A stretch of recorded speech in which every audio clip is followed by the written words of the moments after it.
Diphtheria என்ற மூச்சு திணறல் நோய் வட இந்தியாவில் வேகமாக பரவிக்கொண்டிருந்தது.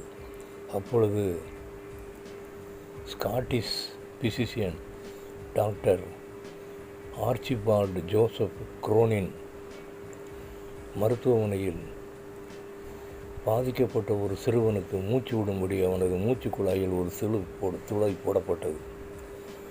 டாக்டர் குரோனின் 19/7/1896 முதல் 1981 வரை வாழ்ந்தார். அந்த சிறுவனை கண்காணிக்க பொறுப்பாக ஒரு நர்ஸ் அமர்த்தப்பட்டார். நடு இரவில் அவனது குழாயில் அடைப்பு ஏற்பட்டு அவன் மரித்தான். பணி அமர்த்தப்பட்ட அந்த நர்ஸ் இரவில் தூங்கிவிட்டபடியால் அவனுக்கு பாதுகாப்பில்லாமல் போய்விட்டது என்று அறிந்த டாக்டர் குரோனின் அப்பெண்ணுக்கு பணி நீக்கம் செய்து ஒரு கடிதத்தை எழுதிவிட்டார். இரவில் தூக்கம் வராமல் அவர் புரண்டு கொண்டு இருக்கும்போது, தயவு செய்து இன்னும் ஒரு தருணம் தாருங்கள் என்று அந்த நர்ஸ் மிகவும் அழுந்து புழும்புவதைப் போல அவர் உணர்ந்தார்.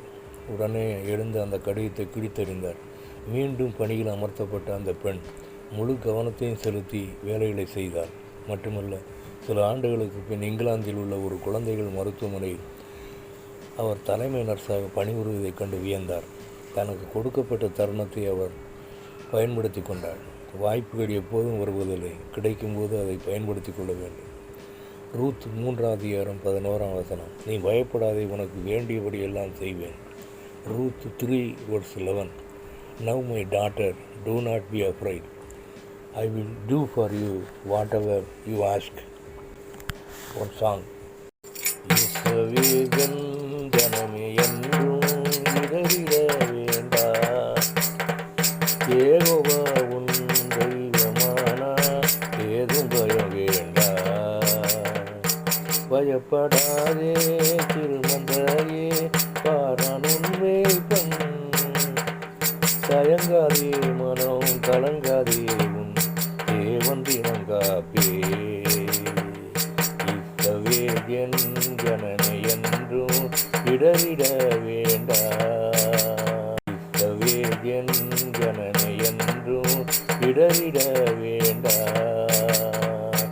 யெகோவா உன் தெய்வமானார் ஏதும் பயம் வேண்டா. ஜெபம். எங்களை நேசிக்கிற நல்ல பிதாவே, வாய்ப்புகள் எப்போதும் வருவதில்லை, கிடைக்கும்போது பயன்படுத்தி கொள்ள வேண்டும் என்பதை அறிந்து கொண்டேன் சுவாமி. என்னுடைய சமூகத்தில் தாழ்த்தி ஒப்புக் கொடுக்கிறேன்.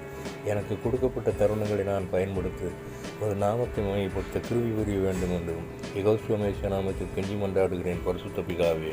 ஆமென்.